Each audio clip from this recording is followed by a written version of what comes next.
네, 사전투표 마지막 날인 오늘 여야는 국정 안정론과 새 정부 견제론을 내세우면서 격전지 총력전을 펼치고 있습니다.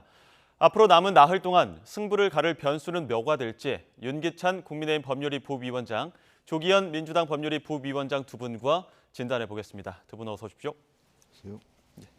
먼저 오전에 들어온 소식부터 짚어보고 가겠습니다. 오늘 오후 8시로 예정됐던 추경 본회의, 손실보상 소급 적용을 놓고 여야가 이견을 좁히지 못하면서 내일로 연기됐다, 이런 보도 소식이 들어왔었는데 가장 큰 쟁점은 뭡니까? 네, 지금 말씀하신 대로 손실보상이 그 법이 개정된 이전에까지 예. 소급해서 할지의 문제하고요. 예. 그리고 이제 그 소상공인들에 대한 채무 조정에 대해서 추가적 지원이 필요하다는 게 민주당의 입장이고, 이제 그 외에 사각지대에 있는 분들에 대한 지원도 확대해야 된다 해서 한 뭐 7가지 쟁점이 있는 것으로 알고 있습니다. 근데 이 문제에 대해서 계속적으로 협의를 요청을 했고, 실제 그 세수 초과 부분이 있기 때문에 재정 부담도 없는 상태여서 여당이 충분히 성의를 갖고 협의에 응했다고 한다면 5월에 이제 추가적인 지원 예산까지 해서 통과되는데 무리가 없었겠습니다만, 예. 일방적으로 제출한 예산안 통과에만 요구하면서 지금 그 민주당의 요구를 받아들이지 않고 있기 때문에 계속 그 협상이 지금 지연되고, 또 당장 내일까지 처리돼야 되만 하는 이제 시한도 남아 있는데, 이제 이런 부분들이 계속 그 공전되고 있어서 처리가 좀 지연되고 있는 상황입니다. 예. 너무 통과를 위해서 지금 당장 예산안을 계속 밀어붙이고 있는 상황이다라고 지금 민주당은 얘기하고 있는데, 국민의힘은 어떤 입장입니까? 근데 민주당이 좀 문제가 있어요. 왜냐하면 이게 소급 적용을 못하도록 법을 만들어놨잖아요. 예. 그러니까 작년도 7월달에 소급 적용이 안 되도록 법을 만들어놓고 지금 소급 적용하자는 거거든요. 그러니까 법적 근거가 없어요. 불가능합니다, 그거. 그러니까 법을 고쳐야 되는 부분이 하나 있는 것이고, 예. 그다음에 그 53조 초과세수에 대해서 그걸 반영해서 예산안을 다시 짰더니 세수 결손되면 어떡할 거냐, 결손되면 어떡할 것이냐, 이렇게 또 문제제기 하다가 다 19조를 증액하자고 하는 거예요. 예. 그러니까 현실적인 안이 아니고, 저희가 볼 때는 민주당은 지방선거를 의식한 것뿐이 안 돼요. 그러니까 예컨대 추경안을 세워서 국회 통과되고 그다음에 신청 받아서 지급하는 데까지 이르면, 그러니까 이거를 통과될 때까지는 국민들이 크게 못 느낍니다. 그런데 신청을 하게 되면 예. 이미 내가 수혜자가 되는구나라고 해서 이것이 표심에 영향을 미칠 거라고 판단하는 것 같아요. 그래서 그 시점을 좀 늦추려고 하는 것 같습니다. 예. 예를 들어서 3일 만에 저희가 이제 통과되면 3일 만에 지급하겠다라는 지급 계획을 발표했단 말이에요. 그럼 역산하게 되면 내일까지 가면 3일을 넘겨요. 막 그런 정치적 목적 이외에는 사실 이해할 수 있는 게 없어요, 저희는. 지금 이 과정들 보면 그 원내 지도부 회동도 하고, 또 추경호 기재부 장관 참석하에 또 협의도 하고, 그랬는데도 안 되다가 오늘 다시 연기하고, 이런 상황이 되다 보니까 윤석열 대통령은 국회가 이렇게까지 협조할 줄 몰랐다, 이렇게 또 밝히시기도 했고, 또 민주당은 대통령이 이렇게 무책임할 줄 몰랐다, 이렇게 이야기를 하고 있거든요. 아니, 왜냐하면 이제 소급 적용 문제를 말씀하시는 건데, 예. 소급 적용과 관련된 법이 일단 만들어졌단 말이에요. 근데 그거 그 단독 부분에 통과됐어요? 대해서는 그 법률을 어느 정도 마련을 했다, 이런 입장이잖아요. 그렇습니다. 이 그 추가적인 소급 적용 예산이 8조 정도인데요. 예.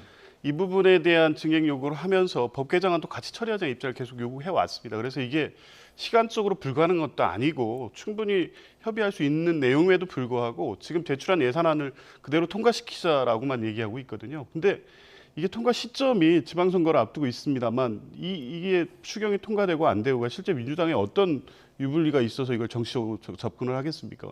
어쨌든 뭐 이 윤석열 정부에서 예산이기 때문에 여당에 유리하게 되는 것이고요. 특히 인수위 단계 이전, 그러니까 이제 대선 이후에 여야가 시급히 처리하자는 합의가 있었음에도 불구하고 인수위에서 윤석열 정부 출범 이후에 하겠다고 해서 5월 11일 이후에 이제 제출이 돼서 지금까지 온 거거든요. 정부 여당의 입장대로 지금까지 왔습니다. 그런데 예. 제출된 안을 보니까 당초 윤석열 대통령께서 인수위 때 이게 또 50조에 미치지도 못하고, 구체적 내용에 있어도 실질적인 어떤 그 지원 내용을 다 담고 있지 못하기 때문에, 그런 부분에 대해서 오히려 그 대통령의 공약사항을 민주당이 지금 보완하고 있는 형편인데요. 이제 이럼에도 불구하고 이게 뭐 그 지방선거 유불리 문제로 민주당이 접근한다는 건 사실이 아니고요. 대통령께서도 이제 이 부분에 있어서 본인께서 약속한 부분이 있지 않습니까? 근데 일단 정부가 마련한 안에 본인이 약속한 부분이 다 반영되지 않은 예산임에도 불구하고 그 부분을 보완하자는 민주당의 요구에 대해서 국회에 대해서 이렇게 비판적 입장을 갖는다는 거는 납득할 수가 없습니다. 아니 근데 먼저 예전에 늘 해오셨던 말씀 중에 먼저 일단 이게 국민들께 드리자는 거잖아요. 예. 그러니까 먼저 통과해서 이거 집행하고 추가적으로 뭐 법정비가 필요한 부분은 또 따라서 하면 되는 거였어요. 예. 그러니까 국회 지금 이 통과를 못 시키는 의석수 때문에 이러는 거고 예. 또 국회 입장에서 보면 정부가 이 증액 동의권이 있는 것이거든요. 마음대로 국회가 증액을 못 합니다. 예. 정부가 동의를 해야지만 비목 설치나 증액이 가능해요. 이렇듯 서로 간에 사정이 있는 거기 때문에 먼저 가능한 거 통과시켜 놓고 그다음에 다음 거 이어가면 되는 거예요. 이 논리가 이전에 민주당이 계속 해왔던 주장이거든요. 예. 그럼 그렇게 하면 되는 것이지 이걸 지금 반대하는 이유는 그럼 뭐냐 제가 아까 말씀드렸지만 실질적인 수의 그런 효과를 지방선거 이전에 주지 않겠다. 이것뿐이 안 되는 거예요. 추경안에 대해서 이전에 계속 솔직히 선거에 어느 정도 영향을 끼쳤거든요. 예. 그것을 차단하겠다는 그런 의도뿐이 안 보이는 거죠. 그렇게 봤을 때는 결국 지금 박병석 국회의장 임기가 내일까지이기 때문에 내일 본회의 열리지 않으면 이거 추경안도 지방선거 이후로 밀리는 상황이 돼버렸습니다. 민주당은 그러면은 이 지방선거 이후에 추경이 될 것으로 뭐 염두에 두고 있다 이렇게 보고 계시는 그렇지 겁니까? 않습니다.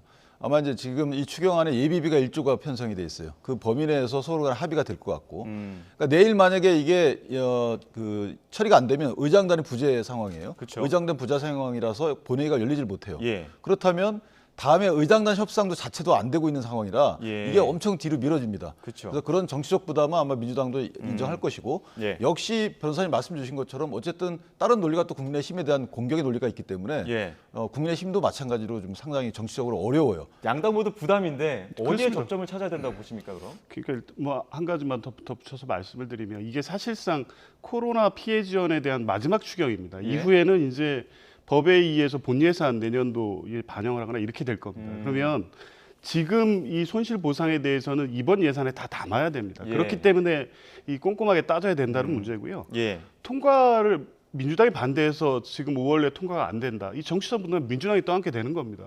그렇다면 이게 지방선거를 의식해서 처리를 일부러 지연하고 있다는 논리가 성립될 수 없고요. 지금 말씀하신 대로 뭐 내일까지 시한이고 이후에 상당 기간 지체될 수 없기 때문에 민주당으로서도 뭐 여러 가지 정치적 부담이 있는 게 사실입니다. 어찌됐든 소급 적용의 문제라든가 뭐 채무 조정 문제라든가 몇 가지 지금 쟁점이 되고 있는 부분 중에 최대한 뭐 민주당의 입장을 좀 수용하시는 방향으로 협의가 되면 내일 통과가 가능할 것으로 보고요. 예. 뭐 예결위 간사단이라든가 원내대표단에서 계속 협의를 하고 있기 때문에 결국에는 뭐 내일 통과가 될 수 있지 않을까 이렇게 보긴 합니다. 이 부분도 짚어보겠습니다. 지금 6일 지방선거 마지막 주말이고요. 오늘 또 사전투표 마지막 날이기도 합니다. 여야 모두 총력 유세전을 펼치고 있는데 지금 여야는 지금까지 국정안정론 그리고 정부 견제론 이렇게 앞세워서 선거전을 펼치고 있습니다. 남은 4일 동안 어느 부분에 역점을 둬야 된다고 보십니까? 먼저 국민의힘부터 이야기해 주시죠. 저는 일단 민주당이 총괄선대위원장으로서의 역할을 예. 며칠 안 남았지만 이걸 정리를 한번 해주실 필요가 있어요. 지금 계속 개항에서 어떤 언행과 정책 공약에 따라서 그게 전국적으로 영향을 미치거든요. 예. 근데 그 영향이 개항에는 뭐 긍정적 영향을 미칠 수 있지만 예. 기타 다른 데에는 부정적 영향을 미칠 수 있는 그런 공약들이 있어요. 언행도 마찬가지고. 예. 그러니까 경기도도 그렇고 그다음 개항을의 발전이 지체됐다라고 말씀하시면서 서울에 악영향을 끼치는 거고요. 서울에 일단 개항에서 5선을 했던 송영길 후보가 있기 때문에. 예. 그다음에 그 김포 공항 이전 문제를 언급하면서 제주도에 또 악영향을 끼치고 있잖아요. 그리고 수도권의 주민들의 공항 접근권이 어쨌든 훼손되는 부분이 없잖아요. 예. 그다음에 지방의 공항들이 국내선이 없어지면 지방 공항들은 사실 다 폐쇄해야 돼요.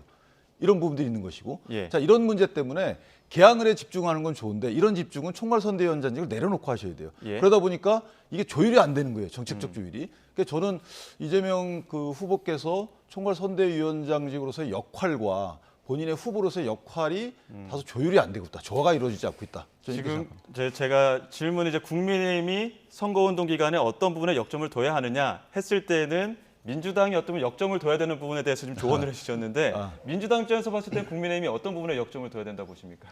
지금 뭐 선거 구도나 상황이 나쁘지 않잖아요. 예. 이 선거 자체가 여당이 유리할 수밖에 없는 선거고 그러니까 뭐 충분히 이제 그런 부분을 누리면서 특히 그러다 보니까 이제 이재명 후보께서 원내에 들어가는 것에 대한 어떤 부담감이나 걱정이 크셔서 모든 화력을 지금 개항에 집중하고 있는 거 아니겠습니까? 근데 이게 오히려 이제 각 지방 선거에서 이제 뭐 정책적 불일치나 이런 문제를 정리해 달라고 하시는데 그것보다는 오히려 이 그 접전 지역에서 지금 민주당의 지지층 결집이 좀 나타나고 있다고 보여지고요. 그런 측면에서 보면 각 인물론으로서 이제 그 경쟁하고 있는 뭐 지방선거 구도에서 이재명 후보만 바라보고 하는 선거로 지금 의도하는 결과를 끌어낼 수 있을지 뭐 그 부분을 한번 짚어드리고 싶고요. 어찌됐든 뭐 이재명 후보가 개항에서 생각했던 것보다는 뭐 높은 지지율을 아직은 나오지는 않고 있습니다만 승리를 할 수 있을 것으로 보고 지금 이런 상황이 뭐 예상보다는 뭐 어렵게 전개됐다고 볼 수는 있지만 여전히 뭐 경합 지역에서 지지층 결집이 일어나면 당초 우려했던 것보다는 이제 좋은 결과로 이어질 수 있기 때문에 국민의힘에서도 뭐 이재명 후보만 보시지 말고 각 그 지역에서 고전하고 있는 후보들을 더 살피시는 게 어떨까 싶습니다. 예, 저희 입장에서는 이제 투표율을 높이는 게 관건이라고 보고요. 예. 그러니까 국민의힘이 현재 민주당에 대비해서 지지율이 높기 때문에 예. 또 국정 지지율도 높은 상황이라서 그 지지율이 그대로 표로 이어지기 위해서는 투표율이 높아져야 됩니다. 그런 예. 부분이 하나 있고 이재명 후보에 관련된 제가 이제 말씀드린 이유는 이것도 선거 전략 중에 하나예요. 왜냐하면 약한 고리가 돼버리셨어요. 강한 고리가 아니고 오히려 이재명 후보가 개항을에 출마하시면서 약한 고리의 역할로 전락하셨기 때문에 그 부분은 본인이 감당할 부분이죠. 그러니까 국민의힘 입장에서 보면 약한 고리에 대해서 문제 제기를 하고 또 그 문제 제기에 대해서 긍정적인 반응이 없고 오히려 계속 부정적인 반응으로 가시기 때문에 제가 사실 그 부분 이재명 지사의 정책적 조율 부분을 언급한 것은 답답해서 그랬어요. 답답해서. 네. 지지율이 높다 보니까 지지율을 흡수하기 위해서는 높은 투표율이 유리할 것이다. 지금 국민의힘 그렇게 보고 계시는데 민주당도 투표율이 높으면 이긴다 이렇게 보는 입장이시지 않습니까? 예, 그렇습니다. 이제 대선 때는 뭐 투표율이 높잖아요. 예. 근데 이번 지방선거는 지난 선거보다 비슷하거나 크게 높지는 않을 것으로 보입니다. 그러면 50%대 중반에서 60%대 사이가 될 텐데 결국에는 대선 때 나갔던 지지층을 얼마나 끌어들이느냐가 이제 승패의 관건이라고 보고요. 예. 뭐 이 선거 자체가 0.73%에서 시작한 선거가 아닙니다. 실제 대선 결과는 그랬지만 여당에 절대적으로 유리한 선거였기 때문에 예. 대선 투표장에 가셨던 지지층들을 얼마나 다시 투표장에 오시게 하느냐가 이제 관건이기 때문에 예. 민주당으로서도 이제 그분들이 오시면 투표율이 올라가는 거니까 당연히 투표율이 올라가는 것이 민주당 선거 결과에도 유리하다고 보는 겁니다. 근데 저는 약간 생각이 다른 게 일단 민주당이 2018년도의 선거 결과가 아직 엄청 좋았습니다. 예. 그 선거 결과가 아직까지 이어지고 있는 거예요. 그 말은 뭐냐면 현역 단체장들이 민주당 분들이 많기 때문에 상당히 조직을 갖춰놨어요. 그 말은 뭐냐면 선거에 투표율이 낮아지게 되면 조직 선거 쪽으로 흐르게 되는 것이고 또 각 진영이 결집하는 선거이기 때문에 상당히 박빙으로 갑니다. 예. 근데 60%를 넘기게 되면 저는 아까 말씀드린 대로 그 바뀐 지지율이 투표로 연결되기 때문에 상당히 달라지는 양상을 보일 수 있죠. 민주당 입장에서는 지금 가장 변수라고 해야 될까요? 이런 게 지금 민주당 내홍 문제가 좀 있기 때문에 이 부분 짚어봐야 될 것 같은데 박지원 위원장 지금 사과로 일단락 되는 듯 했었는데 다시 불붙고 있습니다. 지금 공동 유세 현장에서 박 위원장이 나오지 않으면서 지금 파열음이 커진 상황인데 관련 발언 직접 듣고 다시 이야기 나눠가겠습니다. 조심을 많이 하신 것 같아요. 완전한 사람은 없으니까 다 서로 노력해서 더 많이 발전했으면 좋겠습니다. 좀 이제 많이 수용하셨다고 저희가 생각하면 되는 걸까요? 네, 그럼요. 아니, 저희 다 하나가 되기로 했으니까 걱정하지 마십시오. 유세장에는 뭐 박지원 위원장님 오시려고 하셨다고 들었는데 뭐 따로 뭐 아마 도착을 못 하신 것 같아요. 시간을 못 맞추신 것 같은데. 지금 공동 비대위원장 두 분의 이야기가 조금 달라서 지금 갈등의 핵심은 뭐가 있는 겁니까? 그 뭐 윤호중 위원장님도 말씀하시고 박홍근 원내대표도 말씀을 하셨는데요. 박지원 위원장이 제기한 내용에 대해서는 당내에 충분히 공감이 있습니다. 그리고 예.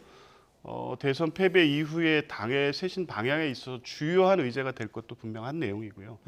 다만 시기와 방법의 문제였죠. 예. 지방선거를 앞두고는 어떻게든 지지층을 결집시켜서 선거 투표장에 나오시도록 하고 그러려면 이제 당이 단합된 모습을 보이면서 대선 패배에도 불구하고 좀 더 나아질 수 있다 이런 모습을 보여야 되는데 선거 투표일을 며칠 앞두고 지금 갈등 양상으로 비춰지는 이런 최신한 발표 또 그것도 지도부 내 협의나 이런 것 없이 일방적인 회견을 한 방식 이 부분 때문에 결국 당내 어떤 당원들이나 지지자분들께서 혼란을 느끼시지 않을까 이런 우려가 있는 예. 것이고요. 그 부분에 대한 갈등이었지 내용에 대해서는 어쨌든 선거 결과와 관계없이 이후에 당의 쇄신 방향에 있어서 계속 다뤄질 내용입니다. 예. 아무리 좋은 내용이었어도 지금 TPO가 맞지 않다, 뭐 시간이라든지 장소, 상황들이 맞지 않다 이런 좀 내부 의견들도 많은 것 같은데 상대당이지만 지금 이 내용 갈등 어떻게 보고 계십니까? 저도 변호사님하고 비슷하게 봐요. 그러니까 예. 처음에는 이번 당면 선거에서 유리한 국면을로 이끌기 위해서 저렇게 하셨다라고 저도 긍정적으로 봤는데 예. 그게 조금 지나니까 그런 목적 하에 언행으로다가는 이해할 수 없는 언행이 계속되는 거죠. 어떤 부분이죠? 예를 들면 지금 가장 부정적인 이미지를 주면 안 되는 것인데 뭐 더 젊은 민주당을 새 신안을 5개를 예. 내놨는데 그 더 젊은 뭐 더 어떤 이런 것들은 긍정적이지만 그럼 현재는 어떻다는 거냐라고 유권자들한테 그럼 현재 민주당은 약속을 잘 안 지키는 민주당이구나.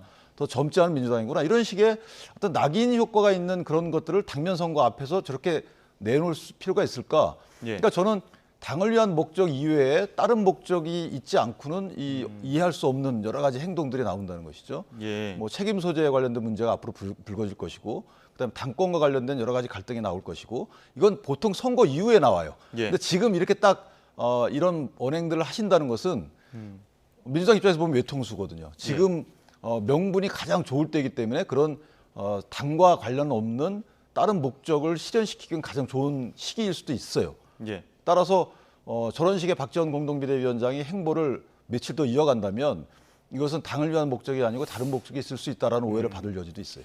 박지원 위원장이 혁신위원장 자리 요구했다 이런 이야기들도 나왔는데 앞서 인터뷰에서 보셨지만 박지원 위원장 지금 상황에서 혁신이 안 되는데 혁신위원장 하라고 해도 안 할 것이다 이렇게 얘기도 했었고 또 오늘 오후에 그 윤호중 위원장과 회동 제안했는데 아직까지는 응답이 없는 상황이고 윤호중 위원장도 이야기하고 싶지 않다 이렇게 얘기했거든요. 윤기찬 위원장님도 지금 이 상황이 외통수다 얘기를 했는데 지금 남은 기간 동안에 이 외통수를 벗어날 최적의 수가 있다면 어떤 게 있을까요?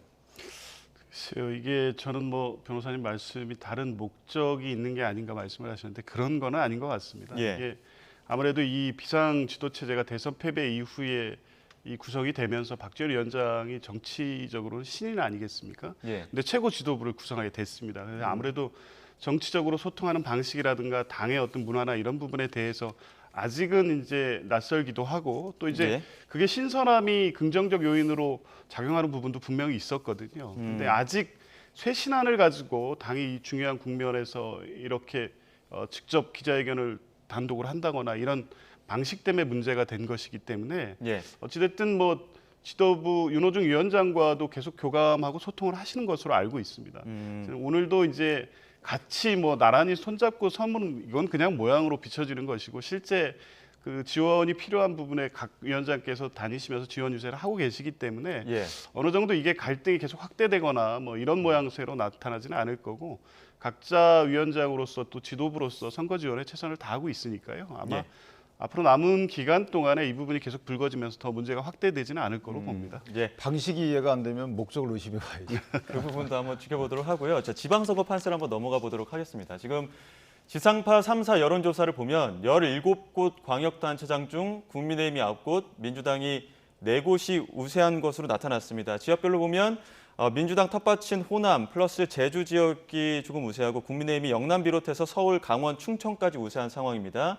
그리고 경합 지역 보면 중원 민심 쪽인데 대전, 세종, 거기에 격전지인 경기, 인천 정도가 지금 경합 지역으로 나타나고 있는 상황입니다. 각 당이 보시기에는 막판 목표치라고 해야 할까요? 민주당 입장에서는 어떻게 보고 계십니까? 뭐 일단 지금 우세를 보이고 있는 4곳에 예. 세종도 여론조사 지표상에는 경합으로 나온 거는 있습니다만 실제 이제 세종시의 특성상 이춘희 후보께서 더 다소 앞서가는 걸로 보고 있고요. 그러면 거기 5곳에 경기 정도 승리를 하면 일단 충분히 성전한 선거다. 6곳. 6곳 예. 평가할 수 있겠고요. 근데 뭐 아직 충청이나 또 인천 또 강원에서도 지방선거의 특성상 여론조사에 잡히지 않는 또 투표 결과가 있을 수도 있기 때문에 마지막까지 이제 그런 부분에 대한 기대를 접지 않고 최선을 다하고 있습니다. 국민의힘은 어떻습니까? 뭐 겸손하게 말씀을 드려야 되는 건지 모르겠는데 예. 어쨌든 객관적으로 좀 수치를 반영해서 판단해 본다 그러면 변호사님 말씀처럼 민주당이 호남 3곳하고 제주에서 4곳은 이기실 것 같아요. 예. 그다음에 그렇다면 13곳이 국민의힘에서는 목표치가 되는 거죠. 최대입니다. 예. 근데 최저로 따지자면 11곳 정도. 예를 들면 세종을 민주당이 가져가고 예. 충남 정도 내지 뭐 정말 이변이 나서 경기 정도 그 둘 중에 하나 이렇게 되면 6곳을 민주당이 가져가는 거죠. 예. 그러니까 민주당은 최대 6곳, 최저 4곳, 예. 국민의힘은 최대 13곳, 최저 11곳. 높게 보시는군요. 현재 그렇게 판세가 그렇게 돌아가고 있습니다. 그래서 예. 원래는 더 겸손하게 말씀을 드려야 되는데 예. 지금 패널 자격으로 이렇게 말씀드립니다. 예, 알겠습니다. 좀 가장 관심이 많은 지역부터 일단 살펴봐야 될 것 같아서 일단 인천 지역은 대선 이후에 여론조사에 잡히지 않는 여론들이 좀 있을 것이다 이렇게 봤기 때문에 일단 개항부터 좀 살펴보겠습니다. 애초에는 다윗과 골리앗일 것으로 판단은 했었는데 지금 상황이 조금 묘하게 흘러가고 있습니다. 지금 이재명 후보도 나도 어렵다 이렇게 이야기도 했었고 이기면 본전, 지면 사실상 정치 생명의 치명상이다 이런 분석들도 나오고 있는데 민주당이 보시기에는 지금 개항 의뢰 판세 어떻게 보고 계십니까? 근데 기대했던 상황이 아니어서 다소 좀 어려운 국면인 건 분명한데요. 전체적으로 이재명 후보가 갖고 있는 뭐 역량이라든가 지명도 또 그 인천 계양 구민의 어떤 기대 이런 거를 합쳐서 본다면 지금 뭐 나타난 지표상 어려운 보도이 있어 보인다고 하더라도 선거 결과에서는 승리하실 수 있을 거라고 보는데요. 예. 어찌 됐든 뭐 이 전체적인 그 선거 전략상으로는 이재명 후보께서 총괄 선대위원장을 맡으시고 인천을 중심으로 해서 이제 전국적 지원을 하면 선거 상황을 좀 긍정적으로 국면 전환을 가능할 것이다라고 봤는데 생각보다 이제 그 효과가 미치지 못하는 것은 사실입니다. 근데 어찌 됐든 이게 이재명 후보 개인의 어떤 한계나 문제라기보다는 이번 지방선거 갖고 있는 특성, 민주당이 어려울 수밖에 없는 선거라는 점도 작용하고 있기 때문에 뭐 일단은 지금 우선 과제는 이재명 후보께서 개항을 해서 승리하시는 거고 아까 말씀드린 대로 전국적으로 유리한 지역에선 당연히 이기고 또 경합 지역에서 마지막에 지지하시는 분들이 투표에 많이 참석하셔서 뭐 이길 수 있는 선거를 한번 만들어 보는 게 과제입니다. 예, 지금 목표는 이재명 후보의 승리라고 이야기하셨는데 국민의힘은 또 개항 의뢰 화력을 집중하는 모습이죠? 저희 이재명 후보와 윤영선 후보 간의 싸움이 아닌 것으로 봐요. 저는 윤영선 후보의 어떤 개성이 반영된 선거가 아니고 이재명 후보에 대한 신임 투표 여부라고 봅니다. 따라서 그간에 보여준 이재명 후보가 대선 과정에서 여러 가지 말씀을 하셨고 해명을 하셨고 그다음에 행동을 하셨는데 그거에 대한 평가 또 개항에 가서 어떤 행동을 하셨는데 그것이 대선 후보로서의 어떤 자격이 있는지 앞으로 민주당을 이끌 분으로서 자격이 있는지 이런 것들에 대한 평가적 성격의 선거이기 때문에 저는 상당히 고전하실 걸로 예상이 됩니다. 예, 남은 4일간 또 어떤 변수가 어떻게 작용할지, 어떻게 민심을 흐를지 또 지켜봐야 될 것 같습니다. 지금까지 윤기찬 국민의힘 법률위 부위원장, 조기현 민주당 법률위 부위원장과 전국 상황 진단해봤습니다. 오늘 말씀 고맙습니다.